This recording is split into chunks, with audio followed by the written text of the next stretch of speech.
Shut up and sit down. It's where the big boys play. SICW. Good evening, everybody. Welcome to the Spread Read podcast, live from St. Louis. Well, not really live recorded, but you know. it's live toasty. Right now. Yeah, live right now. It's toasty, Jim. It's 4 degrees. Man, I tell you, the weather out here has been crazy. You know, today it was 9 degrees. That was the high. And, man, as soon as you walked outside, you want to turn right back around and walk right back in because it was cold. And I'm not going outside right now, so I'm not going to feel that 4-degree weather. But, hell, even Florida got snow today. Yeah, Texas, Houston got snow today. It's, now they feel our pain. Well, it's all that global warming, right? All that global warming is getting every place snow. I don't know. You want to do a political podcast? No. Well, what we have on top today, guys, is, of course, WWE Raw, some G-rated TNA. G-rated. Hey, dad jokes. Okay. And some couple of announcements for the Fan Fest on who else is coming in. And we on the podcast go in, and not on the podcast, on our YouTube page tomorrow morning, which will be yesterday when this goes out. Way to confuse them. So on Wednesday. On Wednesday, we put up a match of Dick the Bruiser from 1955. I did get that from the Chicago Film Archives. And also, there's a picture of a book by Richard Salo, I think it is. What's his name? What's that guy's name? Richard Vichek. The most dangerous wrestler in the world, Dick the Bruiser. Because he was a staple of Wrestling at the Chase and the NWA original version, we have put out a bunch of those, but it was nice to put out one from the 50s when he was a young man. Don't look any different. Right. Teeth are still missing. Well, you know, he was a promoter too, just right along with Wrestling at the Chase. While it was going on, his promotion was going on, and you know, Herb has actually got his whole film catalog too. He bought it from the Widow, and he's slowly going through it. And every now and then he'll put out a match on their channel. But he talks about, you know, who, you know, Spike Kubert worked for him and also came down and worked for Herb. And he actually helped start the Steiner brothers. You know, Scotty Steiner started up there with him. So yeah, I mean, his promotion was, you know, rocking up there. But yeah, let's hit him out with some SICW information real quick. So, you know, if you paid attention to Sunday's show, he talked about how Dr. D. Schultz, he's scheduled to appear now too. And I think he is actually going to be scheduled for Friday night's show as well. So that Q&A that we got going on for Friday's episode, or not episode, but for Friday's part of the Fan Fest, he's going to be one of the wrestlers, one of the legends that's going to do the Q&A. So that's going to be pretty cool. It also announced that Tito Santana is going to be part of that. And I want to say Greg the Hammer Valentine is going to be part of that as well. So that is what, May 16th and May 17th, if I got the dates right? You did. Yeah, so May 16th. I always like Greg the Hammer. He's always fun to be around. Always fun to hang out with. Well, he's got one of those, it's just like how he wrestles. They always say it takes 15 minutes of him being in the ring to get loosened up. And then after 15 minutes, he starts working. You know, so he's got that same, you know, if you sit there and try to have a conversation with him, it's a little slow, a little drawl, and you can see that he's thinking, you know, before he answers anything. You know, I give Greg all the props in the world. You know, he was the first legend that I got to wrestle. and he taught me a thing or two. I've already talked about that, but it's going to be interesting because they got some stories, and I think that's going to be the best part, you know. And I'm glad it's separate from the Fan Fest, kind of. You know, because some fan fests like WrestleCon, I'll just throw them out there. WrestleCon last year, they had the fan fest going on, so you could meet the wrestlers.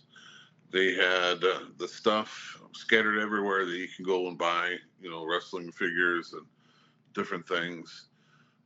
And then they also had, you know, the Q&A sessions going on all at the same time. So in one way, I guess it would benefit because it makes where the crowd is not really jam-packed in one particular area. But at the same time, you're missing something while you're doing something else. So at least Herb has got the bright idea to separate that to where you can sit down and listen to these stories on one night and then come back for the Fan Fest the next day. So I think that's kind of really cool that they separate it. I mean, like I said, they all got the good and the bad. I just know when I went to WrestleCon last year, I was able to sit through one, but when I was going around doing other things, I totally forgot about the other one that I wanted to go to. So it was one of those, you know. But like I said, it's probably a good idea because it keeps the crowd down in certain areas. But as a fan, man, you want to hit it all, you know, and you can't do it if it's all happening at the same time. Also, speaking of the Fan Fest. Yeah, I was going to say, you said somebody else, it was announced verbally, but not, we don't have a poster yet. Who is that? Yeah, we don't have a poster of it yet. And it's almost going to be like a ECW type of reunion because we already announced Sabu is going to be there. But Shane Douglas was announced. Now, Shane Douglas kind of was the first ECW champion. What was really the groundbreaking moment for Shane Douglas, there was a tournament to become the NWA champion at one point in time. And as that tournament drew to an end, it came down to Shane Douglas and another guy, I can't remember his name, but Shane Douglas won. So he won the NWA championship. And he raised that title in the air, and it was a very proud moment. As a matter of fact, there's a lot of NWA top guys, not wrestlers, but the brass. So the bigwigs in the organization was sitting around ringside. Now, when he won it, he held it up and then dropped it on the ground and pulled out the ECW title. And at the time, he got a lot of heat for it because he kind of like shit on the business.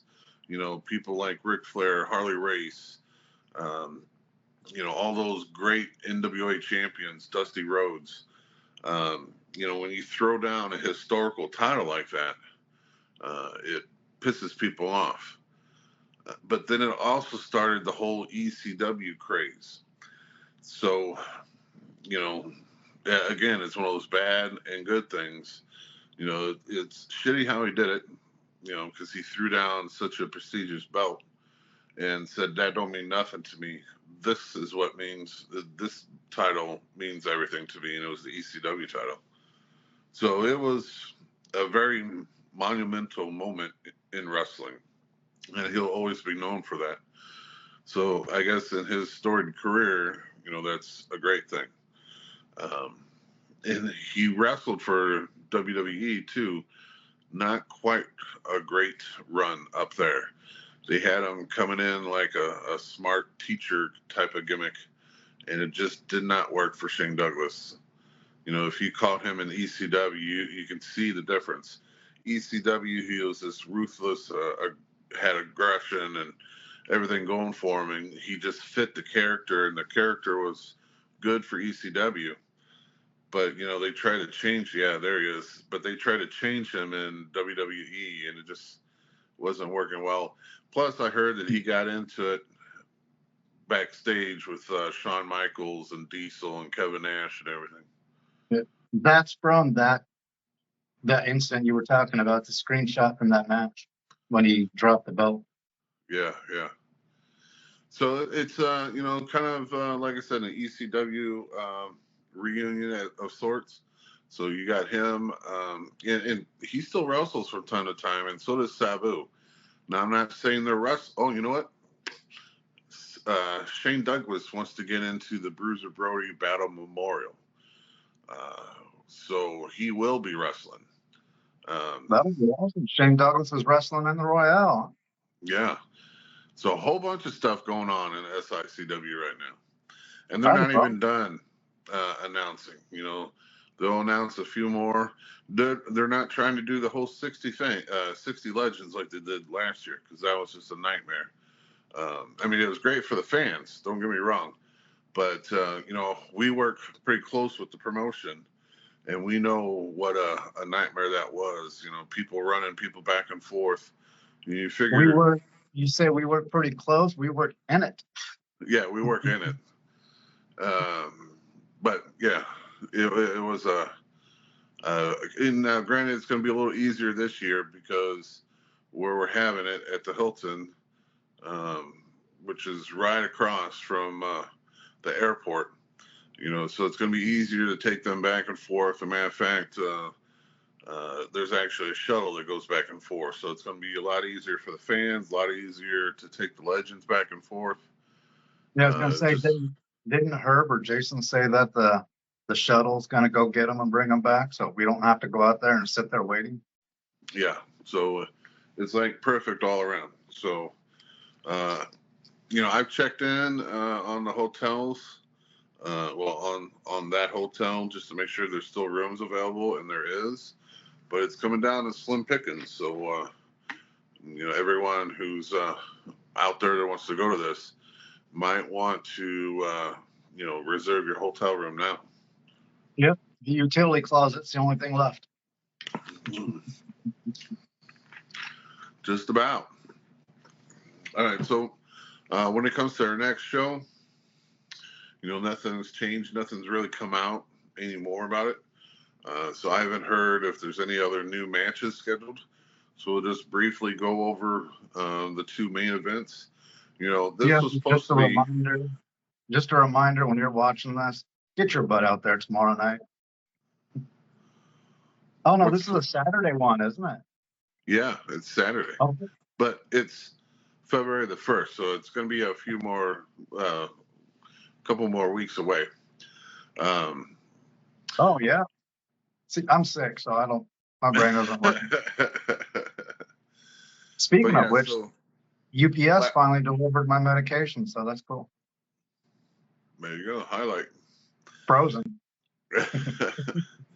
So this match was actually supposed to be a tag team match last month, but last month's show got canceled due to the snow blizzard that we had going on. So Herb just made it better. He broke the tag match to where Bobby D is going for the Central States title against Glenn Williams in a no DQ match. And I told Bobby last week, that just makes it better for you because now you got a shot at the belt. Winning and the glory that comes with it is one thing, but winning the belt is a lot sweeter. So I'm glad they broke up this match. And then, of course, Joe Helms is going against Kowalski. I don't care who has the belt when it's my turn to come back for a rematch. It could be Joe, could be Kowalski. I'm okay with either one. But I'm looking forward to you guys bringing all the gold back to the podcast because we had it all at one time and we need it back. We need it back, and that's how I feel about it. February the 1st, Belleville Fairgrounds. Doors open at 6. Show starts at 7. Those are the two main events there. Plus, it's Herb's anniversary of being a wrestling promoter. So it's a whole, that there alone, I'm sure he's got some prizes up his sleeve just for it being his anniversary. But I wouldn't surprise me if Tito or Haku or one of them didn't show up to help celebrate. So I'd be surprised. Well, I don't know. You just never know nowadays. In wrestling, surprises happen all the time. And if people haven't noticed, Bobby D is not with us tonight. He has a board meeting, so he won't be showing up. Yeah. Bobby's a very busy man. Unlike, we're busy as well, but we, I have my nights free. You have certain nights free, so we try to get together as much as we can. It's just Bobby, And his kids are young, and right. we don't have My that youngest problem. is 21, so I'm kind of good on those. I don't have that problem either. So instead of going straight to Raw, because Raw, I've got a whole bunch of Raw. I think we're just going to talk about TNA. They had their pay-per-view this past weekend, and really, two things I pulled from it. One, Nick Nemeth was their heavyweight champion, and he was a new heavyweight champion because he had just been released from WWE maybe a year and a half ago. And, in WWE, he was Dolph Ziggler, which I think is a great wrestler. He was unused, what's the word? Underrated. WWE didn't really use him too well. That's what I'm trying to get across. I mean, he was underutilized. They didn't utilize him. underutilized. That's what I was going for. But Yeah, I was tracking. he was a great worker, and he can make anyone look good, and then he can make himself look better as well. And he was a world champ. He was a world champ for a while, but they just abused him. So I'm glad they released him, or if they released him, or he just let his contract expire. But it was good for him because he was been able. I seen him wrestle last year at WrestleCon, and then he's been wrestling all over the place. But he landed in TNA, and in TNA he scored their top belt, the heavyweight championship. Defended it a few times, still retained it, so it was good. But over this past weekend, he actually lost the championship to Joe Henry, which is a very up-and-coming wrestler for them. And now that WWE and TNA have announced that they're just having, I think they said it's a 2-year agreement. They're going to use wrestlers, and they're going to bounce them back and forth. So it's a way for TNA talent to come up to WWE and get some work up there. And same thing, like some of the NXT players are going to be coming down there and wrestling for them, kind of, little cross promotion going on. So Joe Henry has kind of worked for NXT a few times this last year, since we're just now in 2025. Kind of like a minor league.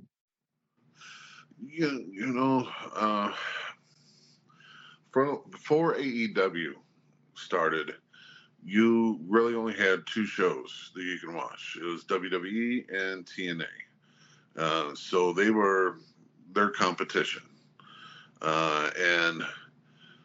But behind the scenes, they kind of worked with each other, because there's a story that Christian from WWE was sent down to TNA to work as like a trade system, and he became a TNA heavyweight champion as well. Some people don't believe it, some people do. So it seems like WWE has always kind of worked with TNA, but TNA never got to the level WWE was. So yes, you can say it was like a second rate or the B show. And then AEW came about and kind of blew right past TNA. But it probably because AEW had the cash to make their product a lot better. And definitely got the networks that TNA didn't. Because TNA for a while was on this obscured channel that no one ever heard of, because they lost the rights to be on I can't remember what channel they're on, but they're on a normal cable package you would be able to get, and watch them. But then something happened, and they had to switch to this obscured channel. So it became like one of those things you forget about because you can never remember when it's on or what channel it was on. So they kind of fell because TNA is kind of like in the same realm as like GCW, which is called Game Changer Wrestling, and MLW, Major League Wrestling. They're all kind of grouped together. You know, you can't really say one is better than the other because it's all like a B show. But yeah, so it's kind of going to work out for them that TNA's got a working agreement with WWE. And as of right now, TNA's World Heavyweight Champion is, what did I say, Joe Henry. So I'm calling it now. We're probably going to see Joe Henry in the Royal Rumble, which is in 2 weeks, as one of those surprise entrances. Yeah, so it's going to be one of those things. But the other thing, so a couple weeks back, we did a podcast. Matter of fact, it was just me and you, so Bobby wasn't here this time either. We did a podcast about second chances. And, you know, we talked about the likes of Hulk Hogan and Kevin Nash and all them. But the real point of that podcast was to talk about Tess Blanchard, about how she was the world champion for TNA, you know, men's and women's. But then, like, she got Me Too'd, you know, where, you know, people started revealing that she was a bully and that she was a racist and kind of like, you know, she lost her job with TNA and then kind of went obscured. She tried to work for WOW. She tried to work for Mexico, but, you know, people kept saying that she had an attitude and had problems or issues. So she kind of went out. Well, about, I would say 2 weeks ago, they hired her back. And since then, you know, the people that called her a racist, you know, she's apologized to, and there's been pictures of them hanging out and, you know, working together. Well, her first actual match was this weekend for TNA. And she went against Jordynne Grace, which is their women's champion. I think she's the women's champion because she's also another one that jumps back and forth from NXT, WWE, and TNA. But she went against Tess, and when they were wrestling, anytime that she was like on, you know, getting over, the fans in the crowd kept yelling, "She's a racist," and just loud. And through the whole match, that's all you heard. But so a lot of the people that reports on wrestling was saying, you know, you got to give her a chance. You got to give her a platform to show that she's changed or that those remarks weren't correct about her. And, you know, that's why we did our podcast about second chances, is giving her a shot. You know, everyone deserves a second shot. But the fans. And we both agreed that she should be given that shot. People just need to get over it. Yeah. But maturity is a thing that doesn't exist anymore in the age of TikTok and all that. Maturity and patience doesn't exist. Yeah, and so that's one. We don't know everything of what happens behind the scenes. We don't know the story, and some people take different SERPs of each conversation and then they run with it, and we don't know what the background of the story was. But the thing is she's apologized to those who needed to be apologized to, and she's taken responsibility for that. So, and that should have been well known because it was pretty public about why is TNA bringing her back, and then it kind of showed of, you know, her taking the responsibilities of what she said, but the fans were still not letting go of it. So those are the two takeaways. I think it's mob mentality, really. I think it was only maybe just a few trolls, and then everybody else went around because they saw it was getting attention. Yeah. Uh, only thing for AEW this weekend was Christopher Daniels retired. He wrestled a match with Hangman Page. And throughout the rest of the show, a lot of people didn't like the show. It was nothing fancy about the show. But I wanted to talk about Christopher Daniels. This man was training with John Cena, Samoan Joe. He's always been a respected, high, appreciated wrestler, and he's wrestled for everyone. He had a very small stint where he just did some shows for WWE. He wasn't like an actual active wrestler, kind of like A jobber? enhancement worker or jobber. He did great work in TNA in their X division, and that was back when they had the 6-sided ring. You know, it wasn't the square. Their Back when X they were on division was Spike, crazy. on Spike TV. Yeah. That's the channel that I was trying to think of earlier when I said that they lost the capability of wrestling there. But he was the heavyweight champion, X Division champion. Went over to AEW, wrestled there, and it's just an all-around respected, wrestler. But they had a Texas Death Match, which is another cool match. Me personally, being from Texas and having those matches, it takes a lot of shit out of you. But he lost to Hangman Page, so he's officially retired. I do think they're going to keep him in a backstage role because he was doing that for a while, where he would, take care of a certain match and tell them how it should go, what the flow should be like. Producers, what they call them. So I think he's still going to be doing that, but officially he's going to be an inactive worker. I think he works best backstage anyway. Yeah. It takes those guys that wrestlers respect to actually hold everything together. If they don't respect the producer, they're going to go about and do their own thing, and then could get them in trouble, could get the producer in trouble. But if you respect the guy who's working with you, more likely you're going to fall in line and do it right. So, all right. The big list of That's the wrong. WWE.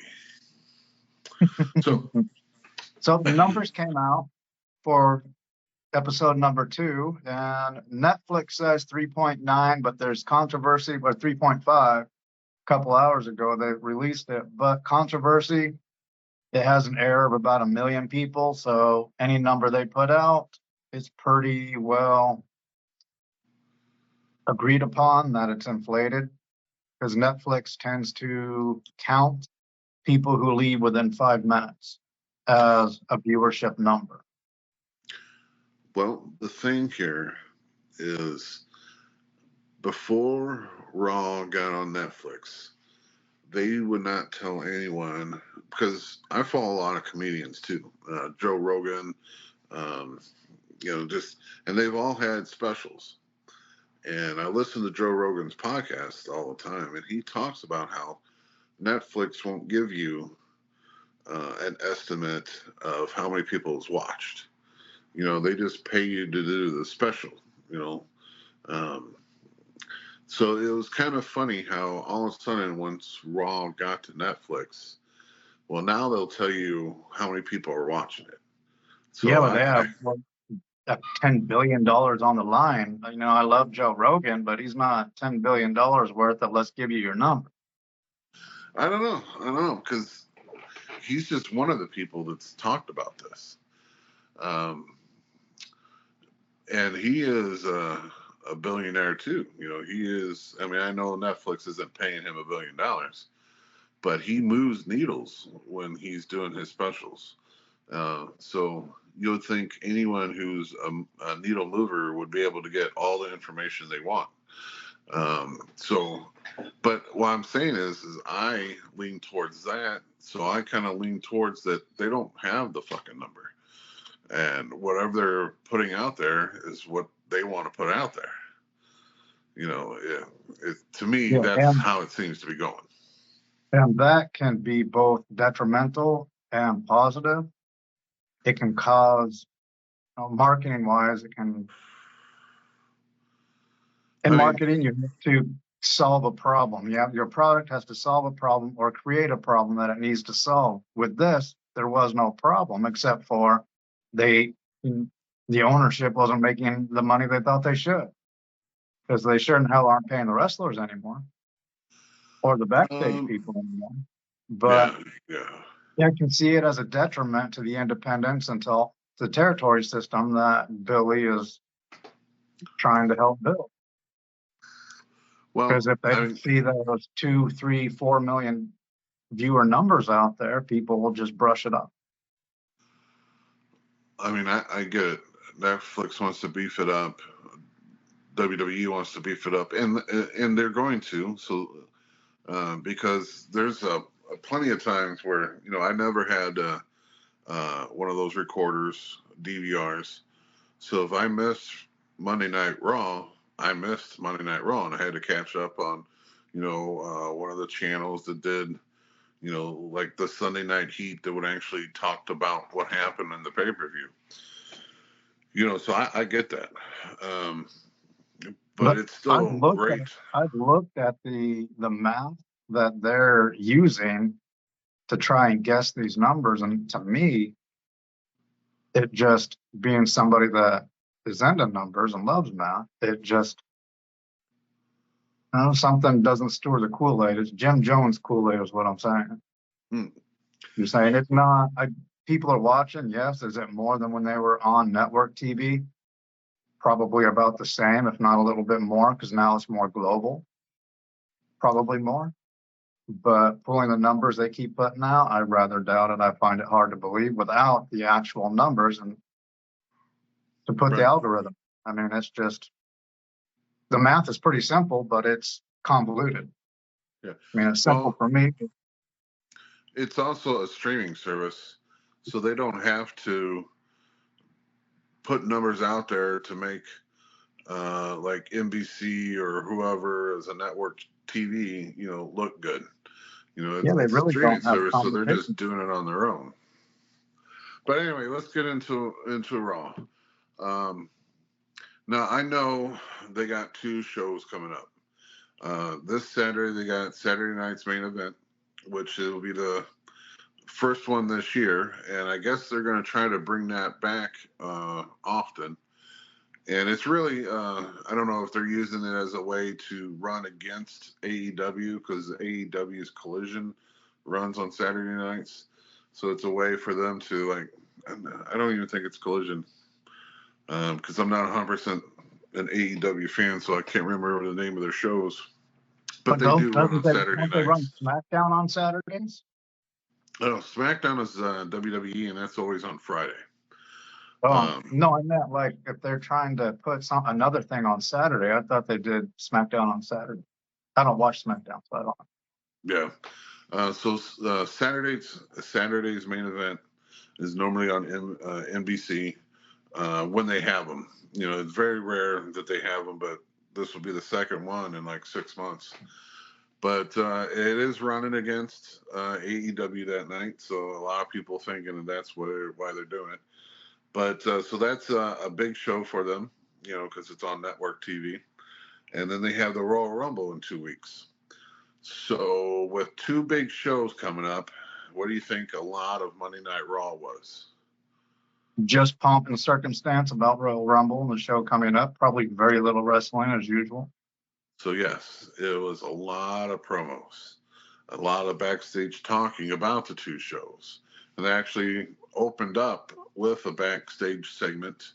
Rhea Ripley was coming into the arena, and she got jumped by Nia Jax. And then it opened up with Jey Uso and Gunther coming out. It almost seemed like, too, everyone who had a promo ended up having an interference with someone else. Like, let me see here. Sami Zayn came out and did a promo about entering the Royal Rumble. Well, he was interrupted by Kevin Owens. And then, let's see here. Sheamus had a promo. And Braun Breaker came out to interrupt him. So it was just a whole bunch of, it was like, let me start it off with me saying I'm entering the Royal Rumble, and then bam, someone else came out. CM Punk didn't wrestle, but he had a promo. As a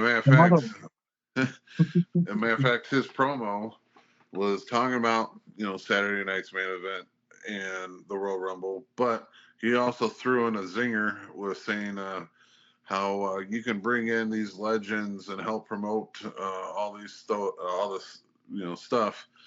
But I'll tell you, I'll be the first one to take out Hulk Hogan and retire him for good. And it got a big pop in the audience, because we talked about how Hulk Hogan was booed when he came out on the first episode of Raw on Netflix. Yeah, that's their way of backstepping without fan service. Let me run this down here. So they were in Dallas, Texas. So a good friend of ours lives in Texas, JBL. So he had a little pop appearance.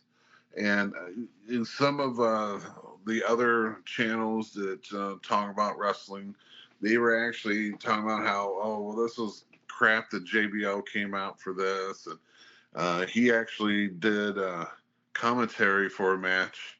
And they said, they didn't need JBL to come out and do commentary. I beg to differ. If you're in the guy's hometown, it just gives the props, to the people. So if you're in Texas, two guys or three guys, The Undertaker, Steve Austin, and JBL. Booker T, I'll throw Booker T in there too. Those are the guys from Texas, so it's giving them. Well, I want to throw in one more. kudos. I want to throw in the Texan. He needs to be involved in that too because he's from Texas too. I appreciate that, but I'm not in that caliber though. But so they allowed him to do a little backstage talk with New Day, and then they allowed him to come out and commentate during New Day's wrestling match. And I think doing those little things are good. Plus JBL is saying that he's got more and more run in him, and he would love to have another shot at John Cena before John Cena retires. JBL's in great shape. He could. Well, and I was in Vegas a couple years ago when he was talking about how he was getting stem cell treatments done, and how he didn't know if they were going to work or not. But then since then, he's come out and said, man, he feels like a new man. Like he feels like he can have another go at this. So well, he isn't a man. He got them cord blood stem cells. So.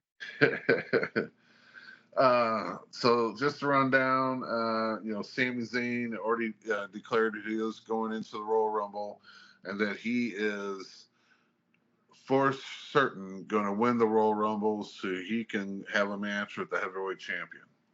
Kevin Owens comes out and interrupts him and says, you know what? I believe you can win it because I'll have your back. And I got a match with Cody Rhodes during the Royal Rumble, the headliner of the Royal Rumble. And so he believes that it's going to be him and Sami Zayn at WrestleMania for the championship. We'll see how that goes, because I don't think Cody's going to lose the belt at the Royal Rumble. Let's see here. A very cool match and a shitty match all at the same time. Bayley went against Nia Jax.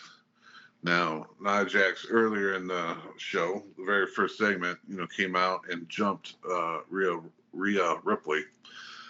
And so during this match, Bayley, a very short, skinnier girl, went against Nia Jax, who's very tall, very heavy set, and is known to be a sloppy wrestler. And you've seen it during this match. She was not the best at it at all, and you've seen Bayley trying to cover for it So it was a good match because you've seen what could happen and how to fix it. And so you got one that's screwing up and one that's trying to fix it. And towards the end of this match, they were both on the top, well, on the corner on the turnbuckle, and Bailey did this sunset flip. It's where you flip over your opponent and bring them down for like a power bomb. But again, let me reinstate, Bailey is a skinny, shorter girl. Nia is probably all of 250, 260, maybe even a little bit more. And when she went to try to power bomb this girl from a sunset flip, it ended up becoming a butt bomb because Nia's lower half is so much bigger than her top half, and so her butt hit first. So it was pretty funny. And the commentators are going crazy about how good that looked, and it did not look good. You know, it's their job to make their wrestlers look good, but it did not look good. Yeah, with as bad as Nia Jax is at wrestling and as sloppy as she is, there's plenty of female wrestlers out there that are better. Why is she in WWE? Because she's related to The Rock. Oh, okay. I did not know that, and that answers my question. Yeah, Because I mean, I can think of girls coming out of Texas that are a lot better than Nia Jax that haven't got a shot even to come up to SICW yet. Well, just like in NXT, The Rock's daughter is the general manager of NXT. Now, she's not good either. She's got a face on her that you don't believe her because she can't hide the right emotion or give the right emotion when she's speaking. Yeah, Rock's daughter is not good at anything in front of the camera. I don't know about behind the camera because I don't care about NXT, but in front of the camera, she's horrible.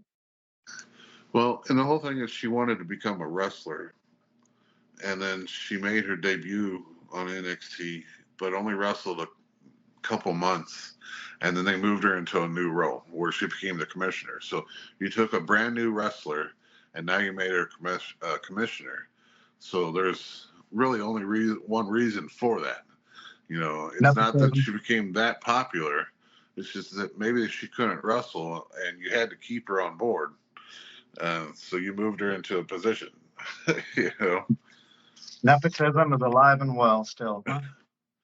Well, I mean, a few months ago, they announced that The Rock had bought so many more shares of TKO that he is behind, the president or whoever is the sole. Well, you know how they do it where a group or one person owns 51% of the shares.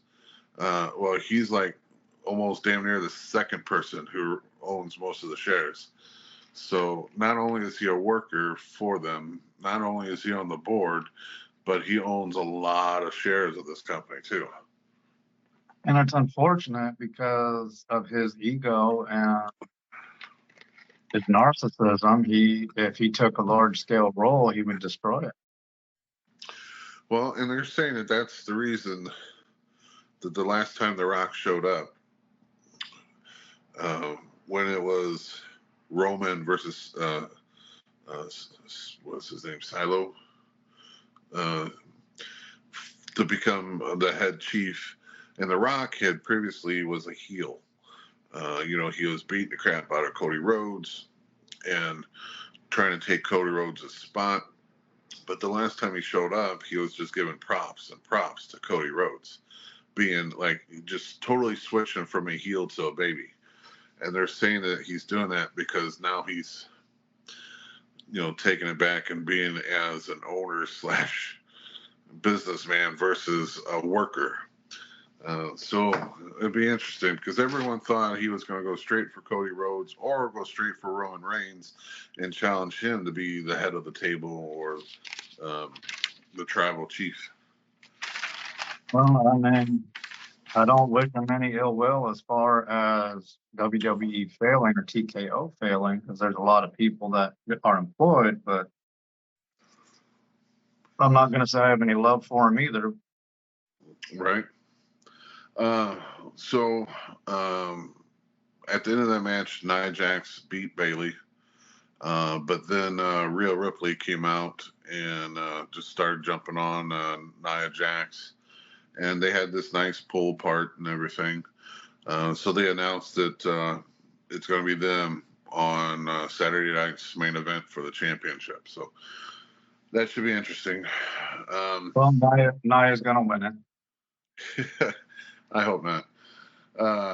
Pete Dunne went against Penta. It was Penta's second match with the company, and like he's got the fans behind him. You know, he just came from AEW, and they weren't doing much with him, and it was him and his brother. And we talked about his brother still stuck in AEW because they took the time where he was out with an injury. They thought they were both able to leave at the same time.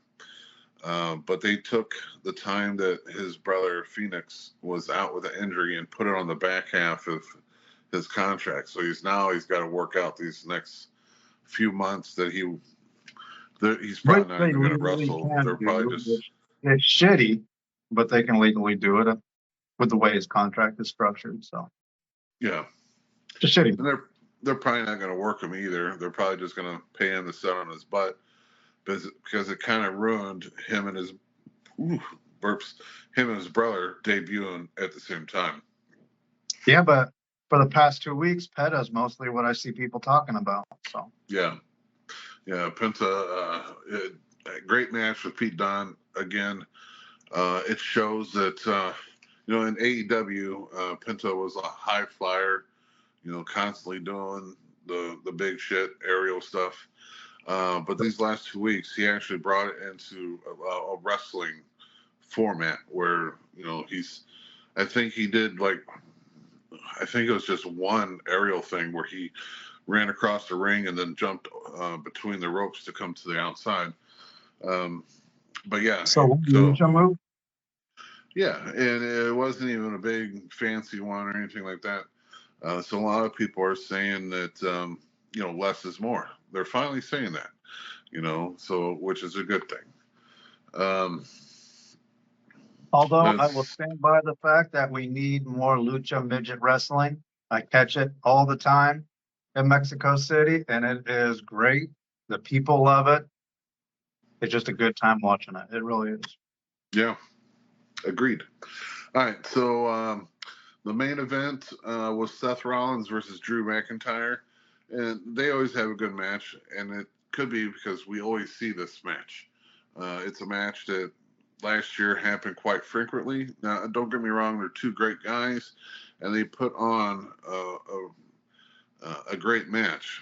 But this is where I say that they need a deeper roster, and they have a deep roster, so they need to build some more guys up to have other matches with. Now, I know that both of these guys are going to be in the Royal Rumble, so why not have them wrestle one more time? But if either one of them wins, that match is coming back because they're going to say, well, I beat you before you're the champion, so I should deserve a shot, and vice versa. I think they need to maybe scale back on a lot of their promos and add in some more wrestling matches and get some of these other guys some time on TV. And because the more times that they're shown on TV, the more the fans are going to know them and get behind them. And then you can start working some other matches, except for because it's either Seth Rollins versus CM Punk versus Drew McIntyre, or Drew McIntyre versus Seth Rollins. That's the common match right now. And CM Punk didn't wrestle, so that meant it was Seth Rollins versus McIntyre. So, but even after that, they wrestled. Rollins won. And then McIntyre took advantage of him being worn out and beat Rollins up some more. And then Sami Zayn came out and trying to get Drew McIntyre off of him. And at one point, Drew had set Seth Rollins up in a corner, and Sammy went to run in with a kick. McIntyre moved, so Sammy kicked Rollins, and that's kind of where it went off the air. That Sammy, a friend of Rollins, inadvertently kicked him, and so they were like, "What the fuck?" But yeah, so don't get me wrong, great match. Not a bad show.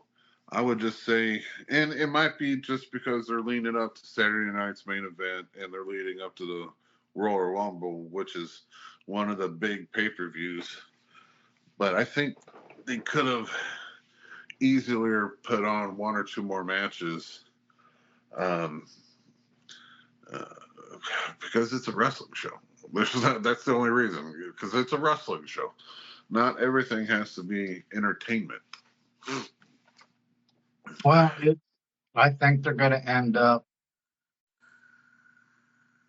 lowering their viewer base just based on the boring, same old intro with marketing, beating down people's throats when they just want to wrestle or watch the wrestling. How much time did they actually wrestle this last Monday?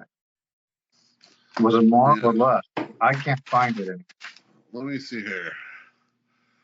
So,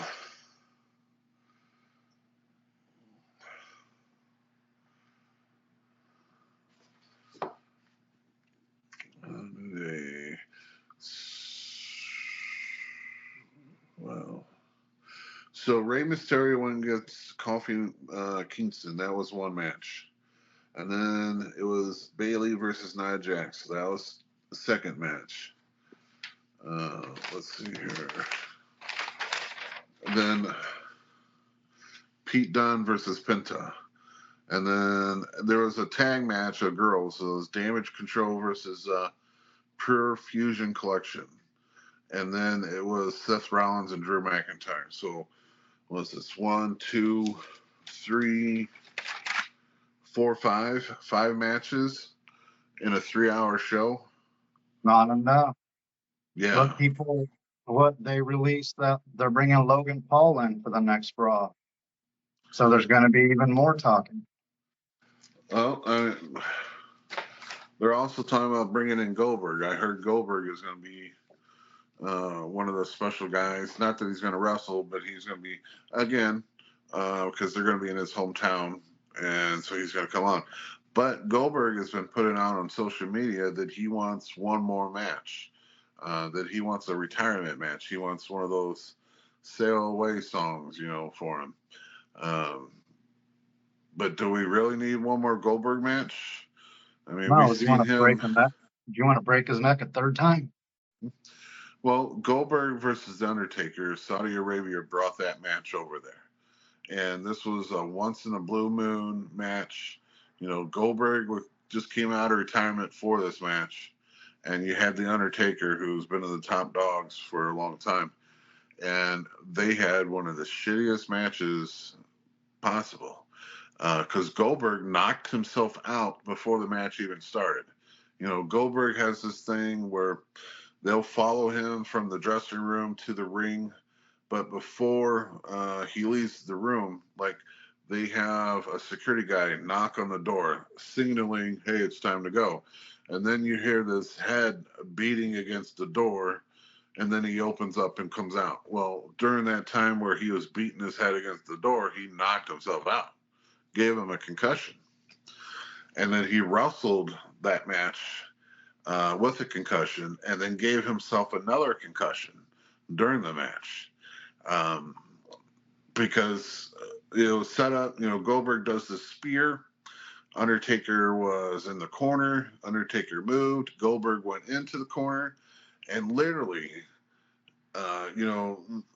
there's corner mats, turnbuckles that you can hit. But no, he flew over that and hit. WWE doesn't really have, they have a ring post, but now they have a covering over the ring post too. And it's like this hard plastic that has a video playing or can make videos play. And he knocked himself out on that. So he gave himself another concussion and almost broke the Undertaker's neck because he went for, what did he go for? I don't know if it was a power bomb, but he didn't get back. He didn't get Undertaker flat, and so he dropped him on his neck. So I mean, there was a whole bunch of crap going on with that. Now, If he thinks he can do it, he can do it. If he needs the money, he needs the money. But I wouldn't risk it. He's had two broken necks, a lot of major concussions. Well, I just don't know don't if think you're it's worth for confusing him. him with Kurt Angle. Kurt Angle has had the broken neck. I don't think Goldberg has had broken necks yet. I mean, I could be wrong, but I don't think I recall anything about broken necks yet. I will think. I could be confusing it.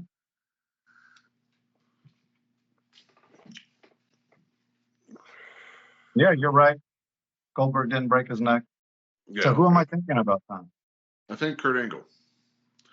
Kurt Angle, I think, has had 3 broken necks and surgeries for them all. And now he can only look straight at you. He can't turn his head at all. It's, kind of like when they did the back surgeries where they make it to where you're immobile and you can't, turn. Yeah, That's how his neck is now.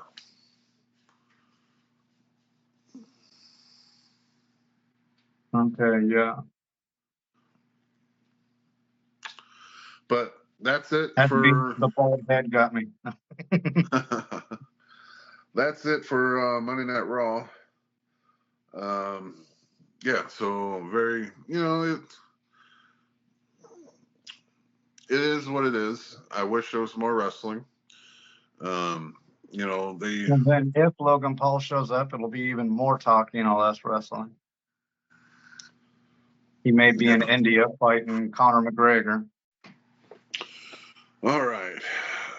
Now let's throw up the other one here. Back to you and your toy. Me and my toys. Me going back and collecting my childhood. So it started off, Belleville had their flea market this weekend. And, me, I'm going for wrestling figures. Did anybody show up? Yeah. It was packed. At that below 20 degrees. People were there. People were there, and I was one of them.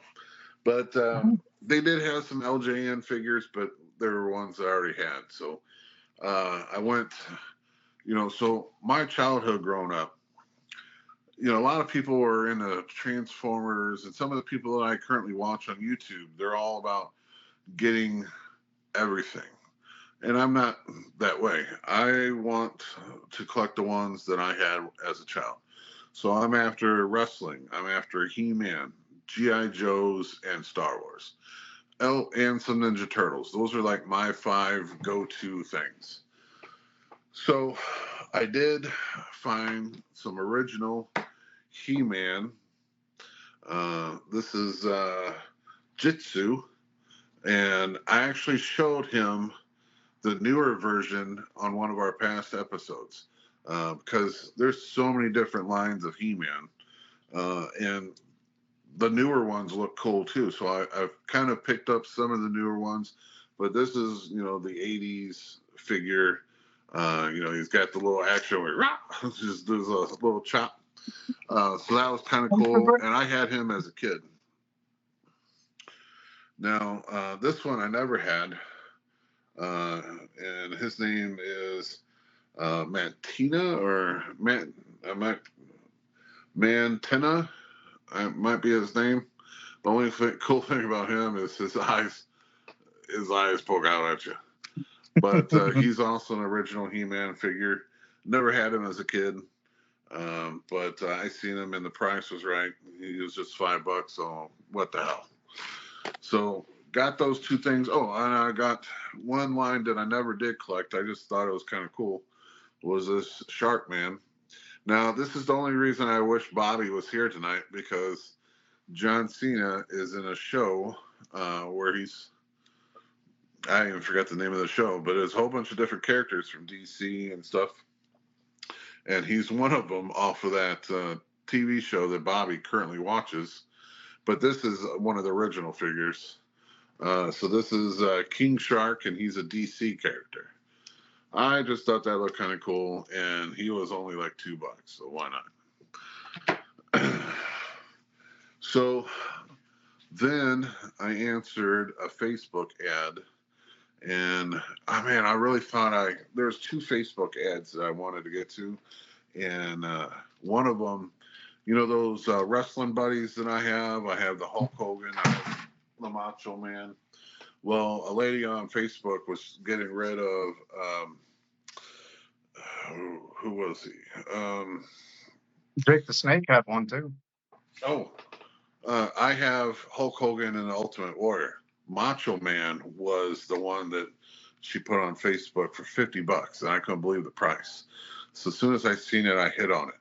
But she had like 6 of them, where she had the Macho Man, Hulk Hogan, and then WCW kind of tried to reissue the Wrestling Buddies. They weren't the same thing. It was poor comparison from the original WWF Wrestling Buddies, but she had a lot of those, and I'm assuming that she got a guy who just wanted to bundle them all, and she chose that route instead of selling them individually. So I kind of got lost out on that one. But my other Facebook one, I end up getting the Ewok Village. You know, I had this as a kid. Now, it doesn't have all the accessories. Like, there was a fireplace in the middle there. There was a cage that would lower up and down, and some, like, railings and stuff like that. And I had that growing up as a kid. But, man, this guy on Facebook only wanted $20 for that. And I was like, man, that's a cool, like, display piece, just to have, you know, set up somewhere. And the same guy had this guy, which is the Millennium Falcon. So, and he only wanted $20 for this guy too. Is that the one that opens? Not everything is there. It does but is have that the one that opens? like, I can actually pull out the landing, so that, you know, I can put it on a table and display it. I'm probably just going to hang it from the ceiling in the basement or something and kind of have like those. I used to do that with when I was a kid with G.I. Joes, when I had the helicopters and the airplanes hanging from the ceiling like they're being, you know, they're attacking you or something. Yeah, I did so that $40. I did that with the model airplanes. Yeah, $40. I couldn't beat that. And like I said, they're not all there. But for the price, fuck, I'll pick them up. So from there, we were already in St. Louis picking those up. And so there was a new place that I wanted to check out. New for me. It's been there probably a couple years. But it was a toy place. And when I went there, they only had small selection of wrestlers and nothing that I wanted. Because I really don't even collect the new age wrestling. You know, it's got to be, unless it's a guy from the 80s that they're redoing, like those Rick Rudes, which I have not found yet. And you guys told me pretty much I won't. But I'm still going to look for them. But it was a He-Man type of weekend. Because I got 2 He-Man figures from the new line that I didn't have the old ones, but I always wanted them because I thought they were so cool. One of them is Scareglow. It's just a skeleton, but his whole body, if you set him in the sunlight for a while and then turn off all the lights, his whole body glows. So his whole skeleton. Yep, I had Did you have that? Yep. So the original one is about $100 loose, meaning not in the package. So the one you had growing up as a kid, if you still had it, that's $100 right there. Sometimes even more. All And if all he that was stuff is long gone. right. Now, I don't know if I told you the story, but I kept all my stuff up until junior high. And in junior high, I have an older brother. And in junior high, he come over, split family. He lived with my dad, I lived with my mom. And he come over one night and told me how I was such a kid for having all these toys. And I'm telling you, growing up, we lived dirt poor, but on Christmas, it was like my parents saved up all their money for Christmas. Because at Christmas one year, it was all Star Wars. Like we had every single ship, every single action figure, you name it, we had it. And then, like when we moved on to Star Wars, it was GI Joes. We had everything GI Joes at Christmas, and then it was Ninja Turtles, and then it was wrestlers. So you lived off of ham and beans, or in my case, grapes from the neighbor's yard, because I didn't want ham and beans for 7 days in a row, or even one day in a row. That was too much. Are you kidding? Used to go into the orchards around the house and go into the apple orchards and the peach orchards and get shot in the ass with rock salt.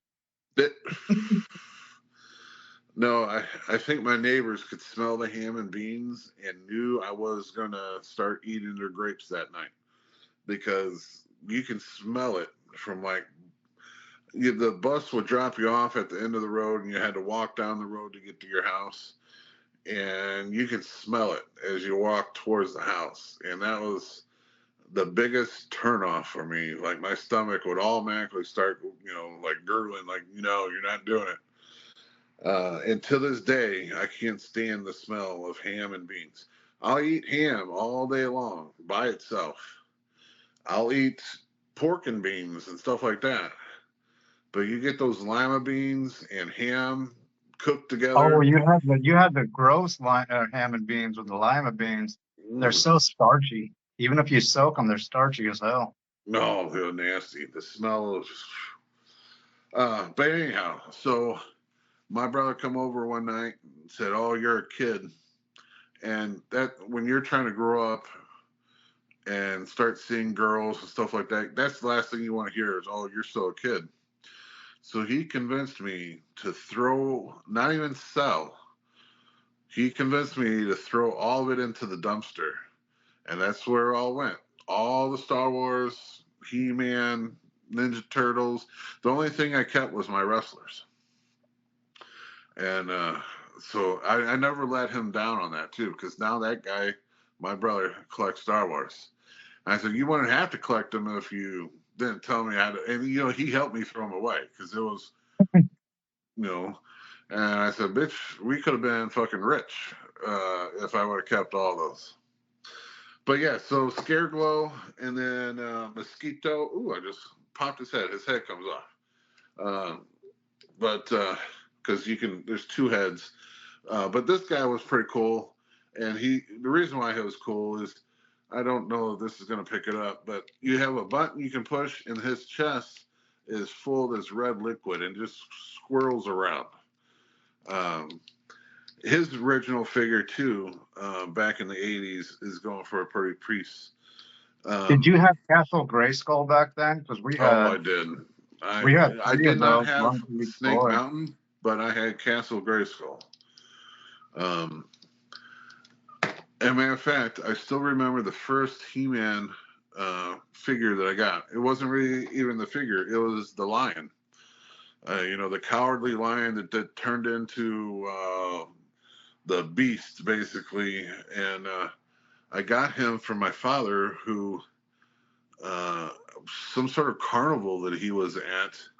He was playing one of those claw machines, and they had him in there, and he wanted out of a claw machine for me. No. And that's actually where I got my first Star Wars too, because I think they came in the same night, because he got me a Yoda, not a Yoda. It was that long lizard thing. Jabba? that captured Han Solo and put Jabba him the Hutt? in Jabba the Hutt. I got those both at the same time. My first girlfriend came from a concert or a carnival.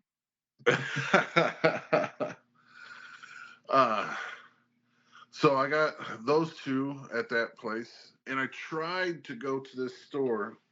I've only been to this place one time, and it's kind of like on South Broadway, but it's a store that the only time I was there, I was able to pick up 10 LJN figures that I didn't have all at one time. And so I went there thinking, well, it worked for me once. Maybe I can go there and pick up these last ones that are so hard and costly to get. But they were closed.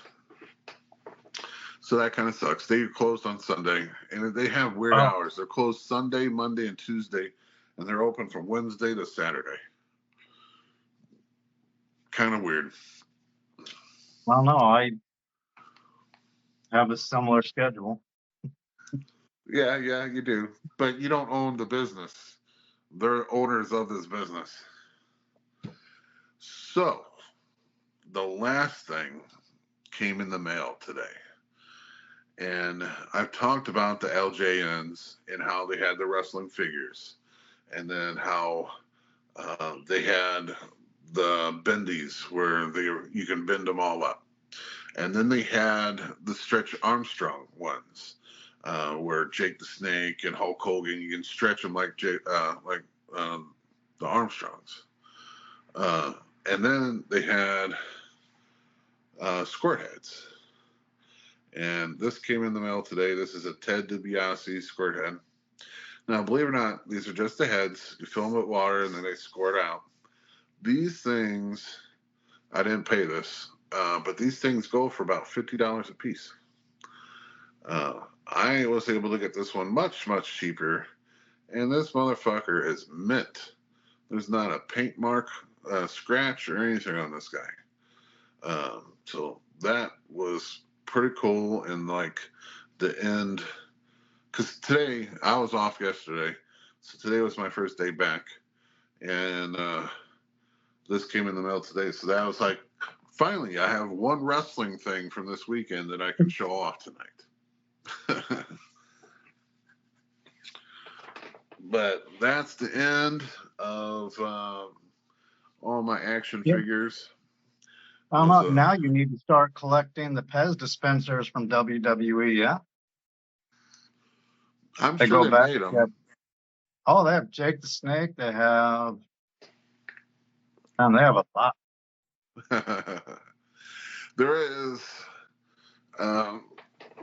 so in the wrestling on the LJNs. Your squirt head, did it come with the handle or just the head? Just the head. Now, also with the LJN line, they had these taller wrestlers. They only made two. They only made Hulk Hogan, and they made Roddy Piper. I've actually got two of these Hulk Hogans. But the one thing I'll be searching for is that Roddy Piper. So you could trade a Rowdy for a Hulk Hogan for a Rowdy? Yeah. That would be nice. But they go for about $200 a piece. And I got these two a long time ago, back when they were much, much cheaper.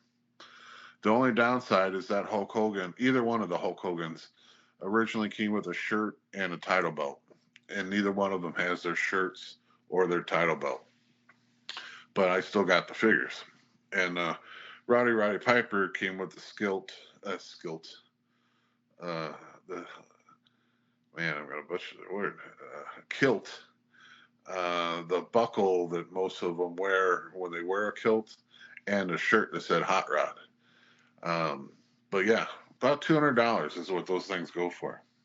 So I will probably find mine at a yard sale or a flea market or something like that, or Goodwill, because I do every now and then I'll stop by the Goodwill just to see what I can find there.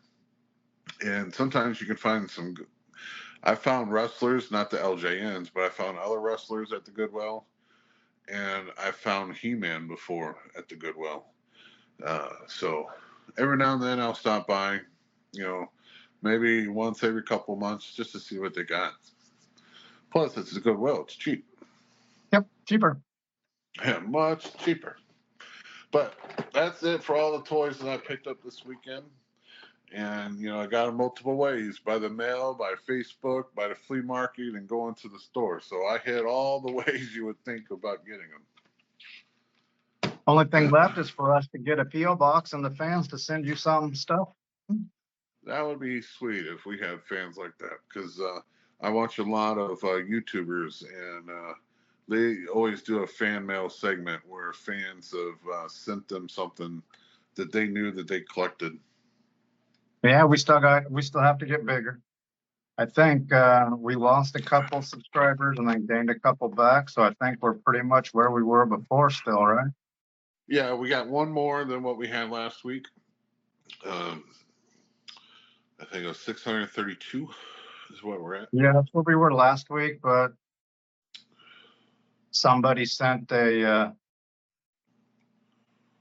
email and I responded, not in a nice way, so they unsubscribed.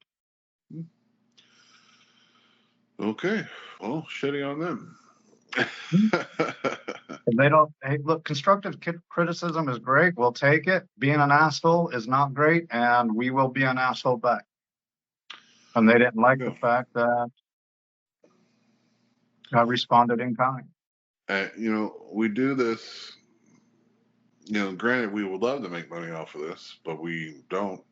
So we do this because we want to do this, because we want to have fun talking about wrestling, and talking about toys, And the people and the wrestlers and the legends that we know behind the scenes and the stories that we can share and catalog. I mean, that's why we do it. So, great that if fans love it and like to watch it. But if you have things negative to say, we're doing this for fun. So, we'll take some critiques. We don't owe you anything, and you don't owe us anything. So. Right. But don't be an asshole. If you want to be an asshole, I will respond harshly, and so will the Texan and Bobby D, modern day Spartan, however you want to call it. Yeah. We will respond in kind, and you came to the wrong podcast if you don't think we're going to get salty on you, because we will. All right. Well, I mean, that's all I got for this week. Now, next week, I think, we'll have the results for Saturday night's main event, since that's this Saturday. There's no pay-per-views, I think, this weekend. SICW don't have any shows. So maybe I'll have to do another big old expenditure on some toys. We can talk about that. Bobby should have his box, his mystery box, because I've seen some other people already showing off their mystery box. So it'll be good to see what Bobby gets. So I don't look like the only insane person buying toys from his childhood. Yeah. So you don't. People love that. Yeah. So I mean, try to get some more guests on. Yeah. There's some couple people that I got on the back burner that we should get on. I was wanting to have Danny Dollar on, but he can't make the February 1st show, so that was unfortunately kind of pointless to bring him on if he wasn't going to be there. But maybe we can bring him on eventually. And then there's also another Hall of Fame podcast that, not a podcast, a Hall of Fame. I got their card in my wallet, but Nebraska Hall of Fame that has kind of been getting out and about. They went to our Fan Fest last year. It was the first time that they came out. They've been to Iowa for their Hall of Fame out there, kind of showing off Nebraska.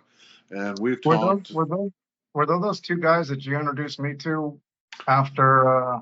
If they look like Harley riders, Yeah. those were the two guys because Okay. they Yeah. did look like they came from a biker gang. They're cool guys. It's just that they look like bikers.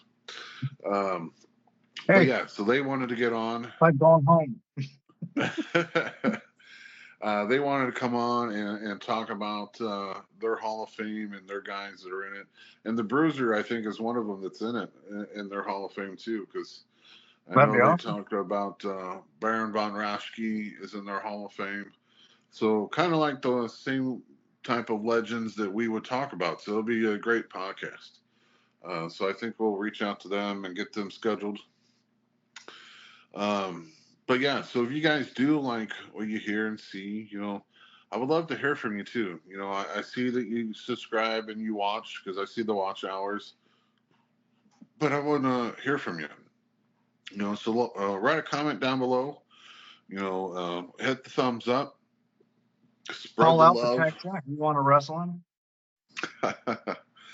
But spread the love, share it to your friends, your family members if they love wrestling or if they love toys. That way we can keep growing and go nationwide. That would be great. Well, Next we're week, international. It's just all of our guys in Italy that were watching us don't watch us anymore because they went to jail. oh, all right. Well, Yeah, all of our audience in Italy are no longer free right now. okay. Well, we could probably done without talking about that, but next week, Bobby should be back on the broadcast. So it'll be kind of cool catching back up with him, seeing what he's doing with the kids in the wrestling. He teaches high school now, and he teaches the Little Devils. So he is just becoming this master for wrestling. So it'll be kind of cool to catch back up with him. But from everyone from the Squared Ring Podcast, please like, subscribe, and share. A thumbs up. But you guys have a good week, and we'll see you all next week. Have a See good you night, next week. Nate. All See right, ya. bye. You too. See you.